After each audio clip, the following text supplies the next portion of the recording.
মাওলানা ক্বারি মিজানুর রহমান আজিজি সাহেব আমার পূর্বে আলোচনা করে গিয়েছেন। আমার অত্যন্ত স্নেহাস্পদ সুন্নিয়তের রৌনক হযরত মাওলানা সালেহ আহমদ আল কাদরি সাহেব সহ ডানে বামে অসংখ্য উলামায়ে কেরাম বসে আছেন। সকলের নাম নিচ্ছি না, কারণ আমি নাম নিব কি না নিব এটা আল্লাহ চান না। আল্লাহ প্রত্যেকটা মানুষের মনের খবর নেন। কথা বলেন ঠিক না? এখানে যারা আসছি ওয়াল্লাহি আল্লাহর কসম, কাউকে খুশি করার জন্য নয়, কাউকে দেখানোর জন্য নয়। এই মাটির ভিতরে নিচ থেকে ঠান্ডা উঠছে। যদি জিজ্ঞাসা করি যুবক, তোমার মতো বহু যুবক তো দেখো রাস্তার মোড়ে বসে আছে, ফেসবুক টিপছে, বহু যুবক ঘুমিয়ে আছে। এই এলাকাতে বহু মানুষ এখনো বাড়িতে আছে। এরা কপাল পোড়া, ঠিক কিনা বলে? যারা এসেছেন এদের কপাল বড় ভালো, ঠিক কিনা বলে?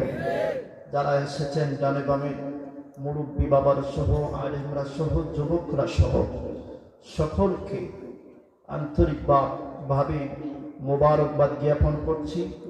করে আমি আলোচনায় ঢুকছি। আমাকে একটি ইনফরমেশন দেওয়া হয়েছে, হুজুর রাসূল পাকের জীবন আদর্শ নিয়ে কিছু কথা বলা। সম্মানিত সুধী, আজকে আমরা মুসলমান, আমরা যতগুলো মানুষ আছি সবাই আমরা মুসলিম দাবি করি। আমার সাথে আমি যে কথাগুলো বলবো, যদি দ্বিমত হয় আমাকে সাথে সাথে বলবেন, হুজুর এই কথাটা আমরা মানতে পারলাম না, অথবা ভালো করে বুঝবেন আমরা এখানে যারা আছি সবাই মুসলমান না হিন্দু? একটু জোরে প্লিজ কথা বলুন।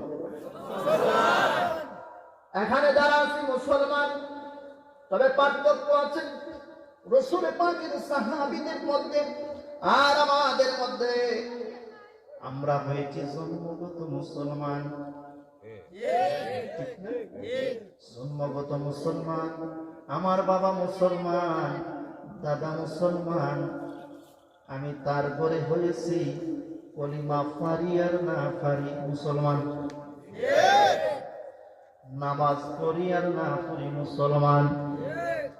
আমার নবীকে ভালোবাসি আর না বাসি, নামটা কিন্তু মুসলমান। হ্যাঁ বন্ধু, যে পৃথিবীতে আমরা বসবাস করেছি, এই পৃথিবীর আয়তন হচ্ছে 19,69,50,000 বর্গমাইল। এই গোটা পৃথিবীর ভিতরে প্রায় 800 কোটি মানুষের বসবাস। এই গোটা বিশ্ব জুড়ে এমন কোন জায়গা নাই যেখানে আল্লাহর কোরআনের বাণী পৌঁছে নাই। আপনার শুধু অবাক হবে, মুসলমানদের চাইতে হাজার গুণ স্টাডি করে কোরআন দিয়ে বিতর্মীরা, আল্লাহু আকবার। আর মুসলমানদের অবস্থা, ইদানিং খ্রিস্টানরা দেখবেন তারা খুব সলিড কথা বলে। লন্ডন আমেরিকা থেকে অনেক ফ্রেন্ড বন্ধুরা আসলে বলে, হুজুর খ্রিস্টানরা বড় সত্যবাদী, ন্যায় পরায়ণ, হক কথা বলে। তারা যতই হক কথা বলো তাদের ঈমান নাই। কিন্তু এই চরিত্রটা হওয়ার কথা ছিল আমাদের, ঠিক না? কারণ আমরা ফলো করি যাকে, তার নাম কি? হ্যাঁ, ঈমান ইসলাম হচ্ছে জানার নাম। কথা বলুন ঠিক না? জানতে হবে, মানতে হবে। বন্ধুরে আমার, ডাইরেক্ট আলোচনায় ঢুকে গেলাম আমার বাবারাও। শীতের বন্ধুরা, আমরা বহু মুসলমান আছি, আমার নবীকে আমরা ফলো করব কাকে জানি না। আমরা ফলো করব পৃথিবীর কোন বাদশাকে নয়, মহারাজকে নয়। আমরা যাকে ফলো করব তিনি হলেন মুহাম্মদ সাল্লাল্লাহু মুহাম্মাদুর রাসূলুল্লাহ সাল্লাল্লাহু আলাইহি ওয়াসাল্লামকে ফলো করব। নবীর জীবনে কি? হ্যাঁ বন্ধু, গোটা পৃথিবী জুড়ে বাদশাহ বলেন, ফকির বলেন, মিসকিন বলেন, মধ্যবর্তী ফ্যামিলি বলেন, যে চায় আমার মদিনার নবীকে ফলো করতে পারবে। যদি কোনো বাদশাহ আমার নবীকে ফলো করতে চায়, সে যদি মক্কা বিজয়ের পরের ইতিহাস খুঁজে নেয়, এই মানুষটা বাদশাহ কিভাবে হওয়া লাগে অনেক সুন্দরভাবে জেনে যাবে। কথা বলুন ঠিক না? যদি ইসলামের প্রথম যুগের দিকে আপনি খেয়াল করেন, গোটা সৃষ্টি জগতের জনভাণ্ডার যাকে আল্লাহ পাক দান করে দিলেন রহমাতাল লিল আলামিনকে, ওই নবী একদিন নয়, 2 দিন নয়, 3 দিন না খায়া, 7 দিন না খায়া পেটে পাথর বাঁধিয়া কাটায়। কারণ কি রে বাবা, আজ পর্যন্ত পৃথিবীতে এমন কোন ফকির মিসকিন আসে নাই যে একাধারে 3 বেলা ভাত খায় নাই। ঠিক না বলে? তার মানে কি, যদি কোন ফকির রাসূলকে পয়গম্বরকে ফলো করে, আমার নবী কত কষ্ট করেছেন রে। ওহো আমার আশিকদের বাবারা, কিছু ইম্পর্টেন্ট কথা আজকে না বললেই নয়, বলার চেষ্টা করি আমি সব জায়গাতে। কারণ আলেমরা সব চাইতে বেশি জবাবদেহি হবে আল্লাহর কাছে। কথা বলুন ঠিক না? এদেরকে শিক্ষক হিসাবে আল্লাহ এদেরকে এখন নবুয়তের পরে হক্কানি উলামায়ে কেরামকে জমিনের ভিতরে ইসলামের সঠিক দ্বীনের দাওয়াত দেওয়ার দায়িত্ব আল্লাহ দিয়ে দিয়েছেন। আপনি মঞ্চের ভিতরে বসে আপনি যা ইচ্ছা তা করতে পারেন না। এই মঞ্চের ভিতরে বসে আপনি আমার নবীর ভালোবাসা মানুষকে শিখাবেন। আপনি এই মঞ্চে বসে আল্লাহর ওলি কিভাবে হওয়া যায়। কথা বলুন ঠিক না? এই কোন মানুষকে বোঝাবেন।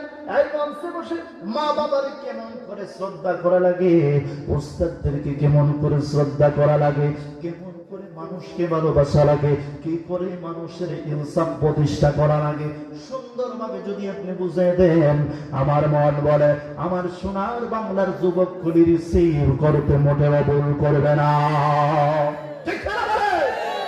আর হাজিরিন শুনুন, আল্লাহর পয়গম্বর যখন পৃথিবীতে আগমন করেছিলেন, আল্লাহর পয়গম্বর যখন দুনিয়া এসেছিলেন, প্রতিদিন চট্টগ্রামে প্রোগ্রামে আমি আলোচনা করতে যাই, মিলাদুন নবীর আলোচনা। হঠাৎ করে এক যুবক প্রশ্ন করে বসলো, যে যেই মতাদর্শের হোক নাই কেন আমাকে বলল, হুজুর নবী যখন আগমন করেছিলেন, নবী মিলাদুন নবী কে পালন করেছিল? আমি বললাম, বোকা ছেলে, তুমি জানো না? তুমি আমার একটা উত্তর দাও। তুমি জানো না এর জন্য প্রশ্ন করেছ? তোমাকে একদম দিতে হবে না, তোমাকে বুঝিয়ে দিতে হবে। আমি জানতে চাই, যখন মদিনার নবী জমিনে আগমন করেছিলেন, তখন জমিনে কতজন মুসলমান ছিল, কতজন আলেম ছিল, কতজন দরবেশ ছিল? একজন মুসলমানও ছিল না। সেজন্য ওরা মিলাদুন নবী পালন করে নাই। কিন্তু যদিও না করে মিলাদুন নবী বন্ধ হয় নাই। মিলাদুন নবী আল্লাহ পালন করেছেন। সিস্টেম পরিবর্তন করে দিয়া এমন সিস্টেম পৃথিবীতে এমন কোন মানুষ নাই করে গেলে আবার ফিরে আসে। কথা বলেন ঠিক না? যারা বাবা চলে গেছে, দাদা চলে গেছে, নানা চলে গেছে, নানি চলে গেছে, কেউ যাওয়ার সিস্টেম আছে, আসার সিস্টেম নাই। আমার মদিনার নবী পয়গম্বর রাহমাতাল লিল আলামিন জমিনে আগমন করেছেন। আল্লাহ সিস্টেম পরিবর্তন করে আমাদের সকলের মা হাওয়াকে আমার নবীকে রিসিভ করার জন্য, স্বাগতম জানানোর জন্য, আমার নবীর সেবার জন্য মা আমিনার ঘরে পাঠিয়ে দিয়েছেন। জোরে কি সুবহানাল্লাহ বলা যাবে? আরেকটু জোরে বলুন সুবহানাল্লাহ। ডান হাত তুলে বলুন আল্লাহু আকবার। 3 বার বলুন ইয়া রাসূলুল্লাহ। এবার বলুন ইয়া হাবিবাল্লাহ। এবার বলুন ইয়া নবিয়াল্লাহ। আল্লাহু আকবার। হাজিরিন, মনোযোগ দিয়ে শুনেন, এই গোটা বিশ্ব জগতে মাত্র 200 কোটি মানুষ মুসলমান। কয়শো কোটি? প্লিজ একটু কথা বললে আমি বুঝতে পারবো যে আপনারা আমার কথাগুলো রিসিভ করছেন। মাত্র 200 কোটি মানুষ মুসলমান, বাকি 600 কোটি মানুষ বিধর্মী। যারা ইসলাম নিয়ে গবেষণা করে, প্রতিদিন এমন কোন দিন নাই পূর্ব আমেরিকাতে কোরআন রিসার্চ করে করে 10 জন 20 জন 30 জন অটোমেটিকলি তাদেরকে কেউ কোনো প্রেশার দেয় না, অটোমেটিকলি আল্লাহর কোরআন পড়ে পড়ে তারা মুসলমান হয়ে যাচ্ছে। বন্ধু, গাঁও গ্রামের মুসলমান আমরা যারা আছি, আমরা একেবারেই খুবই গাফেল হয়ে গেছি। আমি যদি এখন ইন্টারভিউ নেই, আমার অনেক যুবক ছেলেদেরকে যদি বলি, আব্বা ও আমার যুবক ভাই, তুমি কাকে ফলো করো? বলবে, হুজুর আমি তো মুসলমান হিসেবে নবীকে ফলো করার দরকার। হ্যাঁ বন্ধু, বন্ধুরে যদি নবীকে ফলোই করে থাকো, তুমি আমার রাসূলের সুরত বানাইবা, ঠিক কিনা বলেন? হ্যাঁ যুবক, দেখি মাথার মধ্যে টুপি দিয়েছো কেন? বলবে, হুজুর এটা আমার নবীকে ফলো করে আমি দেই। টুপি দিলে সওয়াব হয় না গুনাহ হয়? টুপি দিলে সওয়াব হয়, যারা বলেন সুবহানাল্লাহ। এই যুবক, মাথার ভিতরে চুল রেখেছো কেন? এত সুন্দর করে চুল রেখেছো। হ্যাঁ যুবক, চুলের ভিতরে বিভিন্ন কাটিং এর কালার লাগাইছো কেন? বলে, হুজুর নেইমারকে দেখেছি এরকম করেছে, মেসি কি করেছে দেখি এরকম করেছে। হ্যাঁ বন্ধু, তুমি তো আমার নবীর উম্মত, ফলো করার কথা নবীকে, তুমি ফলো করছো খেলোয়াড়কে। ওয়াল্লাহি আল্লাহর কসম, বুঝে করো না বুঝে করো, যাকে ফলো করবা তার সাথে জাহান্নামে যাইবা, ঠিক আছে? হ্যাঁ যুবকরা, আমি জানি আমার সোনার যুবকরা ইদানিং ইসলামের দুঃখে এমন ভাবে ঝুঁকছে, যদি না যুক্ত এলাকাগুলির ভিতরে যাত্রা গানের আড্ডায় ভরে যাইত। এখন প্রত্যেকটা এলাকায় যুব সংঘের প্রোগ্রাম হয়, ঠিক কিনা বলেন? যুবকরা, তার মানে বোঝা যায় আমার যুবকরা পরিবর্তন হচ্ছে। আমার যুবকরা যেহেতু পরিবর্তন হচ্ছে, আমার যুবকরা যেমন করে ভালো হয়, ঠিক তেমন করে আমার যুবকদের সামনে বসেই বয়ান করা লাগবে, ঠিক কিনা বলেন? যুবক, এত বিশাল আকাশ বানাইলেন আল্লাহ, ওয়াল্লাহি আল্লাহর কসম, আল্লাহ হাত দিয়ে বানান নাই, কুন ফায়াকুন হয়ে গেছে। আল্লাহু আকবার। জমিন বানাইলেন আল্লাহ, আল্লাহ এত মায়া করে জমিন বানানো নাই। 18,000 মাখলুকাত, 80,000 আলম আমার আল্লাহ বানাইলেন রে, এত মায়া করে বানান নাই। একটা মাত্র জাতিরে আল্লাহ বড় মায়া কইরা বানাইছে। শুধু মায়াই করে নাই, নিজের কুদরতি হাত দিয়া বানাইছে। এই জাতিটা হইল মানুষ জাতি, জুড়ে বলেন সুবহানাল্লাহ। বান্দা, তোর লাগি জমিনটা বানাইছি,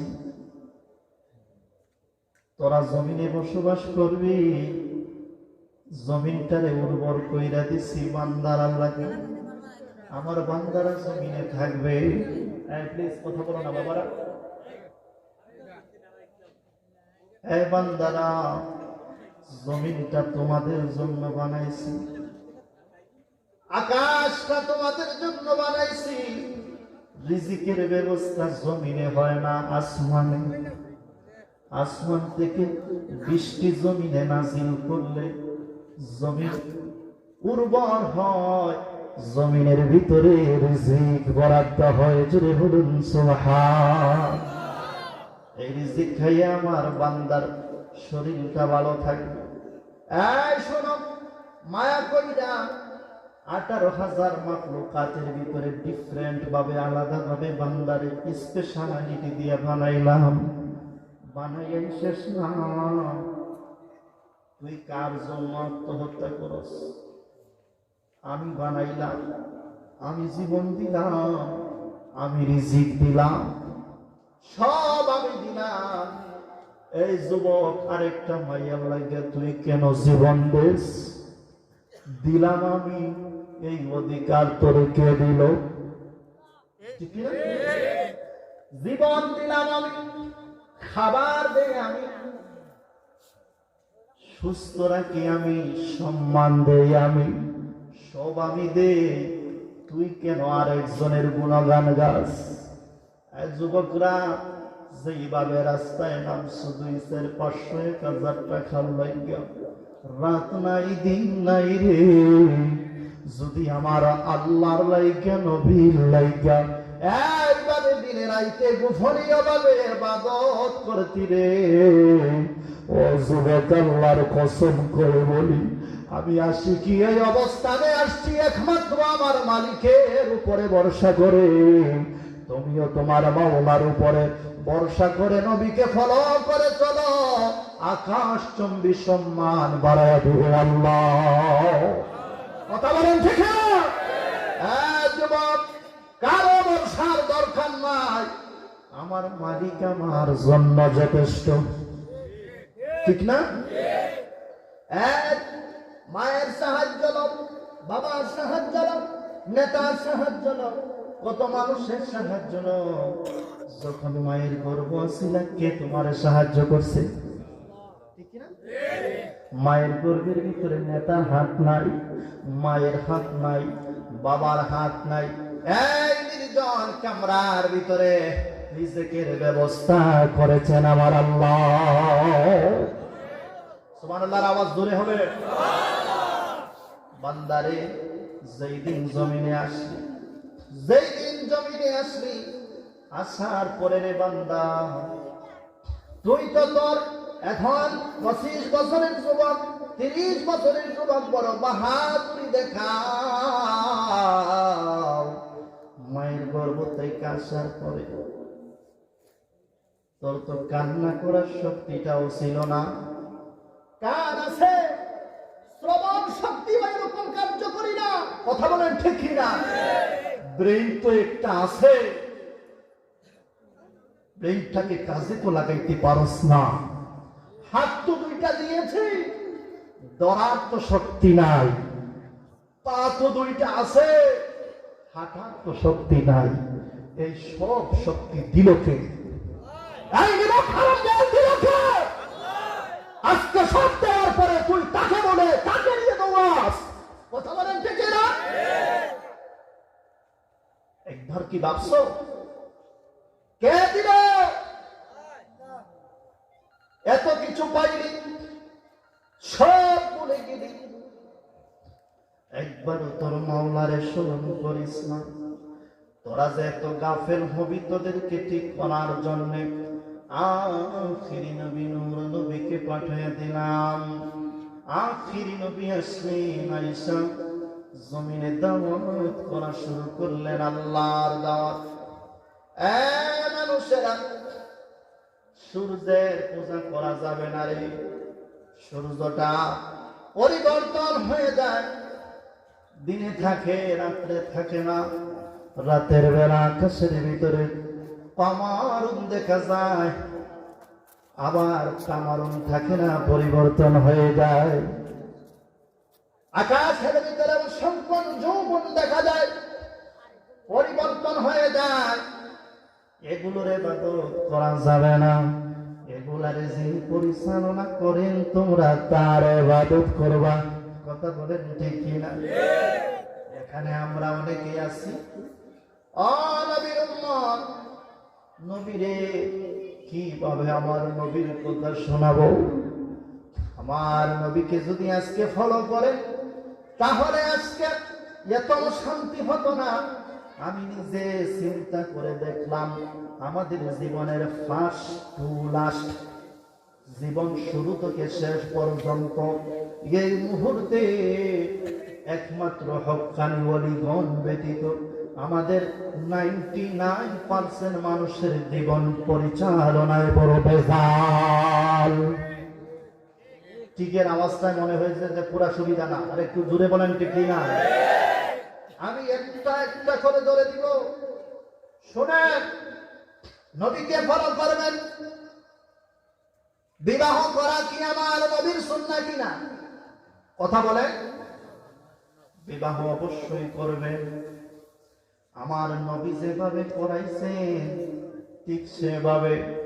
আসুন তো আমার নবীর একটা বিবাহের ইতিহাস বলি। অল্প যুবকরা কান লাগাও।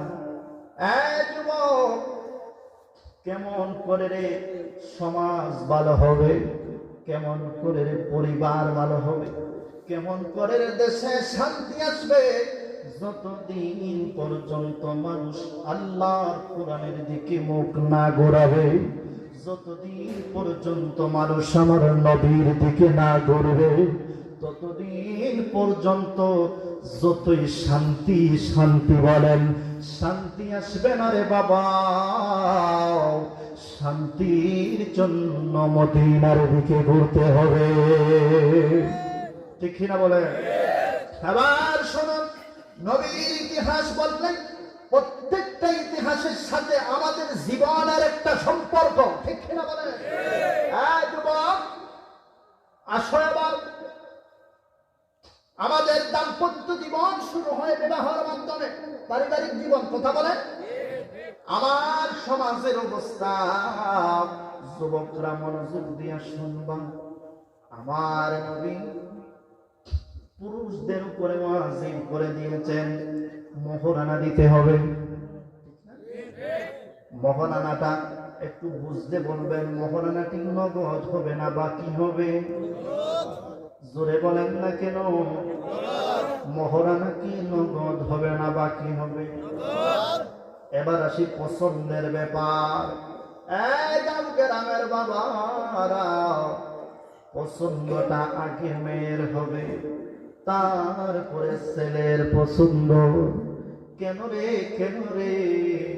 আমার শিশু বাচ্চাটারে কেন যদি লাখ টাকা দে, দিতে মনে মানবে না, কারণ এত আদর করে আব্বাটাকে আমার সন্তানটারে কেমন করে আরো জনকে দিয়া দিব? মা একটা মেয়েকে জন্ম দেওয়ার পরে এই বাচ্চাটার পেছনে কত পরিশ্রম করেছে। বাবার বাড়িতে থাকতে মা একদিনও মেয়েটারে দিয়া কাজ করাইবার চায় না, মেয়েটারে ভালো পোশাকের ব্যবস্থা করে। যারা মেয়ের বাবা হয়েছে, যারা মেয়ের ভাই হয়েছেন, দুই চারটা বোন যখন চোখের সামনে থেকে আড়াল হয়, মনের আদরের কথা মনে হয়। এই যুবক মনোযোগ দিয়ে শোনো, মেয়েটারে লেখাপড়া করায় ইন্টার পাস করে বড় বানাইয়া এই সুন্দরী মেয়েটারে আরেকটা যুবকের হাতে উঠাইয়া দিবে। এই দেওয়াটা লাগবে মেয়ের মন মতো।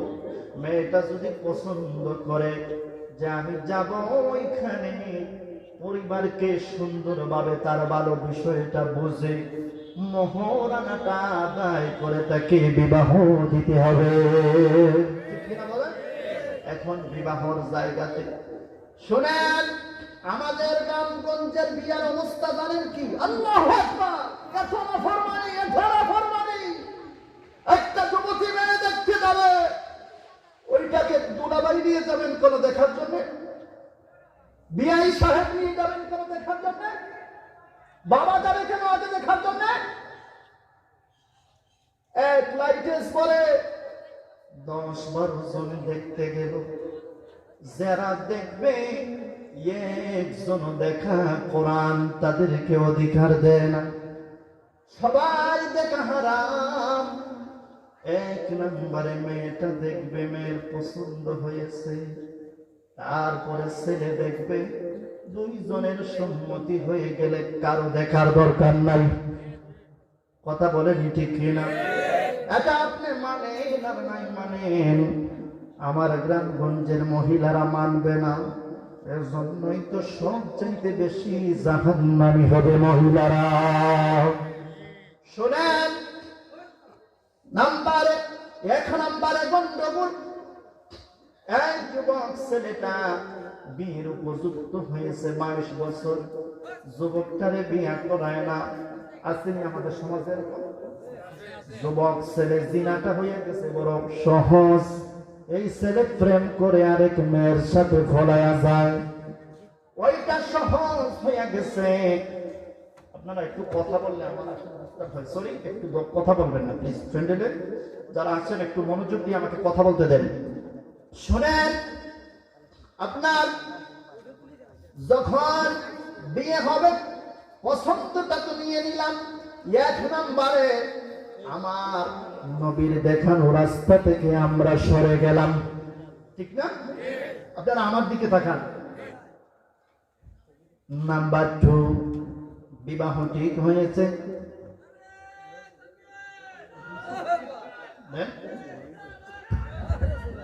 নারে তাকবীর, নারে রিসালাত, আহলে সুন্নাত ওয়াল জামাত জিন্দাবাদ জিন্দাবাদ জিন্দাবাদ জিন্দাবাদ। প্রধান অতিথির আগমন, শুভেচ্ছা স্বাগত এ মাহফিলের পক্ষ থেকে লো লো লো সালাম। নারে তাকবীর। আলহামদুলিল্লাহ বলে ওদের প্রধান অতিথিও চলে এসেছেন, তিনি অল্প সময়ের ভিতরে ফেরবেলে চলে আসবেন। কেউ নড়াচড়া করবেন না, চুপ করে বসে থাকেন। যারা এই মুহূর্তে আছেন সবাই জান্নাতি মানুষ। আলহামদুলিল্লাহ বলেন। মনোযোগ দিয়ে শুনে, এক নাম্বার পয়েন্টে বেজাল, নবীর জীবন আদর্শের সাথে মিলে না। 2 নম্বরে আসে আপনার মহরানা ঠিক করে দিল। এই যুবকটার বাড়ি বিক্রি করলে 5 লাখ টাকা হবে না, মহরানা দিয়ে বসতে 7 লাখ টাকা আছে কি এরকম? এখন দেব কিভাবে? বাসর ঘরে যায় মহিলারে বলে, তুমি কি আমার চাও নাকি টাকা চাও? এটা বলা টোটালি হারাম, এটা তার প্রাপ্য। এখানে মাছ চাওয়ার জায়গা না। তুমি 10,000 টাকা দাও, মোহরানাটা নগদ পেইড হয়ে যায়। যদি নগদ না দাও, না দিয়া এই মেয়েটার সাথে সংসার যতদিন করবা ততদিন জিনা হইতে থাকবে। নাউজুবিল্লাহ বলেন, জোরে বলেন নাউজুবিল্লাহ। এগুলো কেউ বলবে না তো, এগুলো ভালো লাগবে না আপনাদের। শোনেন, রোগ আগে কোথায় ঔষধ দিতে হবে ওইটা বুঝতে হবে। কথা বলেন ঠিক না? যুবকের দল শোনো, 1 নাম্বার পয়েন্ট শেষ। মহরানার আগে হালাল এবং হারাম জিনিস একসাথে কখনো মিশে না। যদি হারামের সাথে হালালের সাথে হারাম মিশে যায়, ওইটাও হারাম হয়ে যায়। ঠিক না? বিবাহটা ইবাদত, নেকির কাজ। এই নেকির কাজ করতে যায় আমার সমাজে ডান্সের আয়োজন হয় কিনা? কথা বলেন, গায়ে হলুদ হয় কিনা? আই ক্যান চ্যালেঞ্জ করে বলছি, একটা হলুদই আমাকে দলিল দেন, গায়ে হলুদের হলুদ দিতে হবে। এইভাবে মহিলা আইনা নাচাতে হবে। যদি দিতে পারে, আল্লাহি আল্লাহর কসম কোনোদিন ফিল্ড ওয়াশ করব না। আল্লাহু আকবার বলেন। টোটালি হারাম। এই হারাম জিনিসটা দিয়ে ছেলের দাম্পত্য জীবন শুরু হলো, হালালটাও হারাম হয়ে গেল। ঠিক না? শোনেন, হালালটাও কি হয়ে গেল? হালালটাও হারাম হয়ে গেল। এবার সংসার জীবন শুরু হয়ে যাবে। আমার এলাকার মহরানা দেয় নাই, এই যুবকের নাফরমান মাই আমি বলবো, নাফরমান মাইয়া দেখে শ্বশুর বাড়ি থেকে স্টিলের আলমারি দিছেন, ফ্রিজ দিছেন, টিভি দিছেন। এই ফকিরের বাচ্চা, এগুলা তো টোটালি তো দেখার কথা না। ছেলের মেয়ে জোর করে তার মহরানা আদায় না করার আগ পর্যন্ত তার শরীরে হাত দেওয়াটাই হারাম। কথা বলেন দেখে না? তুই একটা টাকাও দিবি না। 2 নম্বরে তার উপরে জুলুম শুরু করে দিলি। তার ফ্রিজ লাগবে, ওইটা লাগবে, ওইটা লাগবে। একটা সুতাও যদি তার দেওয়ার সামর্থ্য না থাকে, চাইয়া নেওয়া হারাম। হারাম। কথা বলেন দেখে না? জুড়ে বলেন। এগুলো বন্ধ করতে হবে। যতদিন পর্যন্ত এগুলো বন্ধ না করবেন, সমাজের তাল মিলাইয়া চলার নাম ইসলাম না। আখিরি জামানাতে ঈমান রাখা বড় কঠিন হয়ে যাবে। কেমন করে কঠিন এবার বুঝে আসেনি? আপনার জীবনের শুরু থেকে ফার্স্ট টু লাস্ট সব কঠিন। মেয়েটারে এত বড় করেছে, খাওয়াইয়া লেখাপড়া করাইয়া, মা বাবা কিচ্ছু নাই, একেবারে গরিব মানুষ। আসছে দানের সিজন, নতুন দান পাইছে শ্বশুর বাড়ি থেকে। ছেলের মায়েরা বাপেরা নিয়ম বাইর করছে, ফিটা দেওয়া লাগবে, তাও বড় জায়গা দিয়া। নাউযুবিল্লাহ, যেগুলো খাওয়া আর শুয়োরের গোশত খাওয়া সমান। কথা বলেন, বিশ্বাস করেন না আপনারা? রিচার্জ করেন এগুলো নিয়ে, আনেন, কাকে আনবেন? নিয়ম করে ওগুলো নিয়ে আসলেন, বাধ্য করলেন তাকে। কিন্তু আমার কথা হইল ওইটা, কেউ যদি ইচ্ছাকৃত অনেক কিছু দিয়া লায়, 1 কোটি টাকা দিয়া লায়, এতে ইসলাম মানা করে না। কিন্তু তোমরা যে রেওয়াজ বানাইলা, রমজান মাসে ইফতারি পাঠানো লাগবে, এই হাদিসটা কই পাইছো? রমজান মাসে ইফতারি পাঠানো লাগবে। মেয়ের বাড়ি মেয়ের বাবা খাইতে পারতেছে কিনা, মেয়ের মা খাইতে পারতেছে কিনা, উচিত ছিল ছেলেটা খবর নিবে। শ্বশুর শাশুড়ি গরিব হইলে সে নিজে তাদের গোটা মাসের ইফতারি সমর্থ থাকলে পাঠাইয়া দিবে। ইসলাম বলে এটা তুমি মুসলমান দাবি কইরা করেছো উল্টা। মেয়ের মা বাবা সুদে টাকায় না ইফতারি পাঠায়, কেমন রোজাদারের গরুর রোজাদার হইছে। ওই এই মানুষগুলোর কলিজায় আঘাত কইরা তারা এলাকায় মিললে ইফতারি খায়। নাউজুবিল্লাহ বলেন, জোরে বলেন নাউজুবিল্লাহ। আরে শেষ নাই তো, জ্যৈষ্ঠী মাস আসছে, মিষ্টি দিয়েছে 150 টাকার লাগবে। আমার বাড়িতে আমার মহল্লায় 150 টাকা মিলিয়ে আছে, 150 কাঁঠাল লাগবে, আপনার 50 কেজি আম লাগবে, 40 কেজি আপেল লাগবে। আপনার যদি পারেন 1 টন আম দিয়ালাম। মিসকিন কারে কয়? লজ্জা হওয়া উচিত মুসলমানদের। একটাও জায়েজ নাই, সব হারাম। উচিত ছিল তার মেয়েটাকে তুমি আনছো, যে যুবক, এখন তো এই মেয়ের মা বাবা তোমার মা বাবা, ঠিক না? তারা গরিব থাকলে তাদের প্রতি তুমি খেয়াল করো। আর তোমার যে করে যে মা, তিনি না বুঝে তারা দেখতেছে বদনি আনছে না, সিলিমসি আনছে না, কাপ 5টা আনছে, 6টা আনলে ভালো হইতো। আসেনি? নাউজুবিল্লাহ জোরে বলা যাবে? মহিলারা যারা শুনতেছেন, আল্লাহর দোহাই করে বলছি, নিঃসন্দেহে যারা এগুলো করছেন, আমি চ্যালেঞ্জ করে যাচ্ছি, আপনি জাহান্নামী। এই অধিকার আপনাকে ইসলাম দেয় না। শুনুন, শেষ করে দেব। এবার শোনান আমার নবীর কন্যা বিবাহর দিক দিয়ে আমি আপনাদেরকে বলতে চাই। আমার নবীর মেয়ে ফাতেমা, আমার নবী বলেন, ফাতিমা তুমি রাতুম মিন্নি। এই সাহাবীরা, ফাতেমা আমার দেহরে একটু ঘোরারে। সাহাবীরা রে, ফাতেমাকে আমি বড় ভালোবাসি। ফাতেমা সাধারণ কোন আর 10টা মেয়েদের মতো মেয়েরা। ফাতেমা সমাজের আর 10টা মহিলাদের মতো মহিলা না। ফাতেমা হলো জান্নাতের সকল মহিলাদের সরদার রে। জোরে বলেন আল্লাহু আকবার। এই ফাতেমা বিয়ের উপযুক্ত হয়েছে রাহমাতুল লিল আলামিন। জুমার নামাজের পরে মসজিদে নববীতে বললেন, এ সাহাবীরা, আমার মেয়ে মা ফাতেমা বিয়ের উপযুক্ত হয়েছে, বিয়ে দেওয়ার দরকার।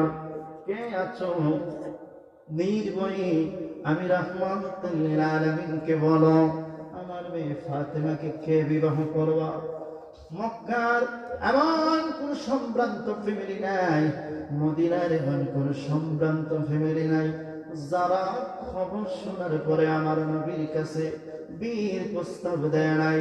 কোটি কোটি দিরহামের মালিক, হাজার হাজার উটের মালিক, হাজার হাজার বকরির মালিক, হাজার হাজার বেড়ার মালিক, এত দোনাট্য পরিবারের রূপসী সুন্দরী ছেলেরা প্রস্তাব করে, আর রাহমাতুল লিল আলামিন আপনার কদমে আমার মাথা পিতে করবান।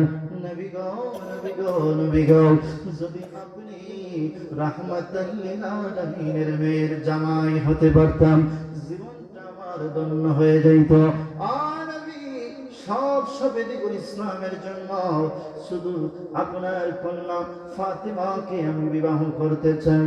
কারো বিবাহের প্রস্তাব রাসূল অ্যাকসেপ্ট করে না, কারো বিবাহ প্রস্তাব রাসূল অ্যাকসেপ্ট করে না। এক মাস চলে গেল, 2 মাস চলে গেল, 3 মাস চলে গেল, দেখতে দেখতে 6 মাস অতিবাহিত হলো। 6 মাস এর ভিতরে মক্কা মদিনার সম্ভ্রান্ত সব ফ্যামিলি শেষ। আমার রাসূল কারো প্রস্তাবে রাজি হন না, কারো প্রস্তাবে রাজি হন না। অবাক আবু বকর, ওমর, উসমান। উসমান ডাক দিয়া বলে, আলী রে, আলী রে, ও আলী রে। আলী এমন এক মানুষ, আমার নবীর মেয়ে ফাতেমা এত সুন্দর ছিলেন।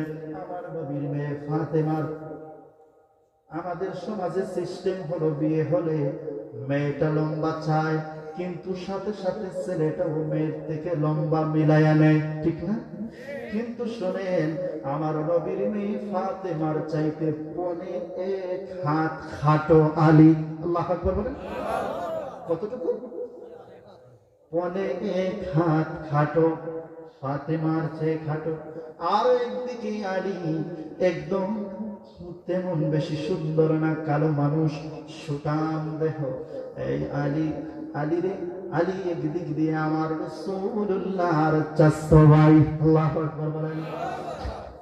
আলী পৃথিবীতে এমন একজন মানুষ যার দ্বিতীয় একজন রেকর্ড, এরকম মানুষের পাওয়া যায় না। আলী যার জন্ম হয়েছে স্বয়ং বাইতুল্লাহ শরীফের ভিতরে। আল্লাহু আকবার জোরে বলেন। খানে কাবার ভিতরে আলীর মা আলীকে প্রসব করলেন খানে কাবার ভিতরে। আর আলীকে সর্বপ্রথম দেখা আমার নবীর নুরানি চেহারা মোবারক দিয়া। আলী রাসূলুল্লাহর ফ্যামিলিতে ছোট থেকে বড় হলেন। আলীর বালিশ লাগবে, আমার নবী কিনে দেয়। আলীর বিছানা লাগবে, আমার নবী কিনে দেয়। আলীর খাবার লাগবে, আমার নবী আলীর খাবারের ব্যবস্থা করে দেয়। একই ফ্যামিলিতে আবার দেখতে সুবিধা না, ফাতেমার চাইতে 1 হাত খাটো। আলীকে উসমান বলল, আলী রে, ও আলী, 6 মাস হয়ে গেল ফাতেমার কোন জামাই খুঁজে পাওয়া যায় না। যাও তুমি নবীর দরবারে যাও, যায়া সাহস করে বলো, নবী গো, নবী গো, আমি ফাতেমাকে বিবাহ করতে চাই। আল্লাহু আকবার বলেন। আলী মসজিদে নববীর ভিতরে গেছে। আসসালাতু ওয়াসসালামু আলাইকা ইয়া রাসূলুল্লাহ, নবী গো, ইয়া হাবিবাল্লাহ, নবী গো, একটা কথা বলবার চাই। নবী বলে, আলী লেট করো না, তাড়াতাড়ি বলো কি বলতে চাও। কথা বলে বলার সাহস পায় না, দৌড় দিয়ে চলে গেছে। আল্লাহু আকবার। একদিন এরকম হয়েছে, আরো কয়েকদিন পরে আবার মসজিদে নববীতে নবীকে সালাম দে, আসসালাতু ওয়াসসালামু আলাইকা ইয়া রাসূলুল্লাহ, নবী গো, নবী আপনার সাথে একটা কথা বলার বড় ইচ্ছা ছিল। আলী বলো না কেন, আমার তো শুনবার মনে চায়, বলো কি বলতে চাও। বলতে যায় আলী আবার দৌড় দিয়ে চলে যায়। আল্লাহু আকবার। কি বলতে চায় আপনারা বলেন তো, আমার নবী জানে কিনা? একটু জোরে বলেন প্লিজ। নবীকে জানিয়েছে কে? ফাতেমার বিবাহ কার সাথে হবে সিদ্ধান্ত জমিনে হয় নাই, সিদ্ধান্ত হয়েছে আসমানে।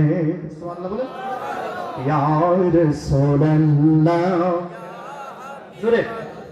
ইয়া রাসূলুল্লাহ, ইয়া হাবিবাল্লাহ, আমার মতের নিদান কালে দেখিবেন নবী গো, আমার শিয়রে দেখিব আপনাকে আপন নজরে। ইয়া রাসূলুল্লাহ, ইয়া রাসূলুল্লাহ, মনোযোগ দিয়ে শুনেন। এবার তৃতীয় দিন আলী আমার নবীর কদমে যায়, বলে, ইয়া রাসূলুল্লাহ, ইয়া হাবিবাল্লাহ, নবী গো, আমি আপনাকে কিছু বলবার চাই। বলার আগে যখন আলী দাঁড়ালেন, আমার নবী আলীর হাতের ভিতরে করে ফেললেন। জোরে কি আল্লাহু আকবার বলা যাবে? আমার নবী বললেন, আলী রে, ও আলী, 2 দিন তুমি আমাকে ফাঁকি দিয়েছ। আমার সাথে কি যেন কথা বলার তোমার ইচ্ছা, বলতে যায় তুমি দৌড় দিয়ে চলে যাও। আর আজকে যাওয়ার সুযোগ নাই, তুমি যেহেতু আমার সামনে দাঁড়িয়ে গেছো, আমি তোমার ডান হাত ধরে ফেললাম। আমার নবী আলীর ডান হাত ধরে ফেললেন, ধরে বললেন, আলী যাওয়ার সুযোগ নাই, এবার বলো কি বলতে চাও? আলী কাঁপতেছে, বলতেছে, নবী গো, ও নবী, আমি বলি নাই, উসমান আমাকে শিখিয়ে দিয়েছে, আবু বকর আমাকে শিখিয়ে দিয়েছে, তবে আমি রাজি আছি। আমার মনে চায় আমি যদি রাহমাতুল লিল আলামিনের জামাই হতাম। আল্লাহু আকবার। আমার নবী বলেন, আলী রে, আলী সিদ্ধান্ত তো আমি করি নাই, সিদ্ধান্ত তোমার সাথে ফাতেমার বিবাহ হবে, আমার আল্লাহ আমাকে জানিয়ে দিয়েছে। জোরে বলেন সুবহানাল্লাহ। আলী খুশি না বেজার? বললেন, নবী বললেন, বিবাহ করবা? আলী, বিবাহের জন্য মোহরানা লাগবে রে, মোহরানা লাগবে। আলী কয়, নবী গো, মোহরানা কোত্থেকে দিব? আমার খাবারটা তো আপনি দেন, আমি যেই বালিশে ঘুমাই বালিশটাও আপনার, আমি যেই বিছানাতে ঘুমাই ওটাও আপনার, আমার যা আছে সবই তো আপনার, আমি মোহরানা দিব কোত্থেকে? আমার কাছে তো কিছু নাই। আমার নবী বলে, না না, মোহরানা ছাড়া বিবাহ হবে না, মোহরানাটা তোমার লাগবেই লাগবে। সুবহানাল্লাহ বলেন। হ্যাঁ মুসলমান, নবীর মেয়ের বিবাহ থেকে শিক্ষা নিয়ে যাও। কেমন করে যুবকরা আজ থেকে তোমরা বিয়ের সময় ওয়াদা করে না, শ্বশুর বাড়ি থেকে চাইয়া একটা কলসিও নিতে পারবা না। যদি এই ইচ্ছা পোষণ করো, আমার আল্লাহর পক্ষ থেকে, আসমান থেকে তোমার ফ্যামিলিতে রহমত আসবে। সুবহানাল্লাহ বলেন। যুবকরা, মোহরানা একেবারে সীমিত করে দিবা, মোহরানাটা নগদ পেট করে দিবা। বাচ্চা আসবে, পবিত্র সন্তান, যদি মোহরানাটা বাকি দেও মৃত্যুর আগ পর্যন্ত, শোনো বড় কঠিন কথা, আমার বাবারা যারা আছেন, মুরব্বী চাচারা আছেন, অন্তত পক্ষে মরার আগে যদি স্ত্রীর মোহরানার টাকাটা পরিশোধ করে না মরতে পারেন, কিয়ামতের ময়দানে আপনাকে বেবিচারী হিসাবেই দাঁড়াতে হবে। ফেসে যাবে অসংখ্য মানুষ, ঠিক না বলে? ওইখানে ফাঁকি নাই, সব রেকর্ড হচ্ছে। আল্লাহ কোরআনে বলে দিলেন, ওয়াকুল্লা ইনসানিন আলজামনাহু তায়রাহু ফি উনুকি।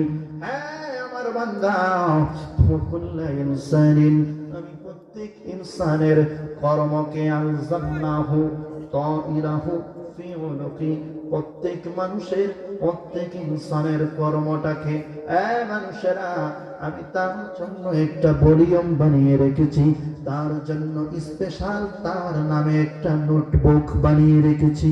এই নোটবুকটা হবে আব্দুর রহমানের। তার জীবন যেদিন থেকে মায়ের গর্ভ থেকে জমিনে এসেছে, জমিনে কদম রাখার পর থেকে সে কতটা নিঃশ্বাস ফেলেছে, সে কতটা নিঃশ্বাস গ্রহণ করেছে, সে কতটা কথা বলেছে, সে কতটা রিজিক ভক্ষণ করেছে, সে কোথায় কতটা কদম ফেলেছে, সব ডিটেইলস বর্ণনা ভাবে লেখা আছে। রাতের বেলা কোথায় যায়, এই দিনের বেলা কোন ছেলেটা সিনেমা হলে যায়, লুকাইবার কোন সুযোগ নাই। ও হুজুর, কেমন ভাবে বর্ণনা আছে, ভিডিও ক্লিপ সহ আল্লাহর কাছে রেকর্ড। ওই রেকর্ডটা তুমি যা করেছো, তোমার গোটা জীবনটা একটা ডায়েরির ভিতরে, আল্লাহ এটা একদিন ওপেন করবেন। আর জান্নাহু তায়রাহু ফি উনুকি ওয়া নুখরিজু লাহু ইয়াওমাল কিয়ামা। আল্লাহ বলেন কিতাবটা ওপেন হবে কিয়ামতের দিন। ওয়া নুখরিজু লাহু ইয়াওমাল কিয়ামা কিতাবাই ইয়ালকাহু মানশুরা। আল্লাহু আকবার। কিতাবটা আল্লাহ তাকে ধরাইয়া দিবেন। ও আলেম সাহেব, ও আশিকি সাহেব, বহু ওয়াজ নসিহত করেছেন, দেখেন আপনার জীবনে কত রাকাত তাহাজ্জুদ আছে, দেখেন আপনার জীবনে কতটা মিথ্যা আছে। ও আশিকি হিসাব। দেখেন আপনার জীবনে কোথায় গিয়েছেন, দেখেন আপনার জীবনে কতটা আপনার খাবার খেয়েছেন। গোটা এই বইটা দেখেন তো আপনি মিথ্যা কথা বলেছিলেন কিনা। মিথ্যা, ওই দিন জবানটা তালা দিয়ে দিবেন আল্লাহ, ওই দিন জবান তালা লেগে যাবে, ওই দিন আপনার হাতের জবান খুলে যাবে, ওই দিন পায়ের জবান খুলে যাবে। যেই শরীরটাকে প্রতিদিন মেসেজ করেন লোশন লাগায়া, যেই শরীরটাকে ভালো খাবার খায়া সুস্থ রেখেছেন, যুবক, ওই দিন আল্লাহ তোমার গোপন তথ্যগুলো মানুষের সামনে ওপেন করে দিবেন। ওই দিন তুমি যে মিথ্যাবাদী যা কথা বলেছ, হারাম খেয়ে যা উপার্জন করে রেখেছ, সব কিছু ওই দিন ওপেন হয়ে যাবে। জোরে বলুন আল্লাহু আকবার। প্রধান অতিথি আসতেছে বলবে নাকি? আসতেছেন? নারে তাকবীর, নারে তাকবীর, নারে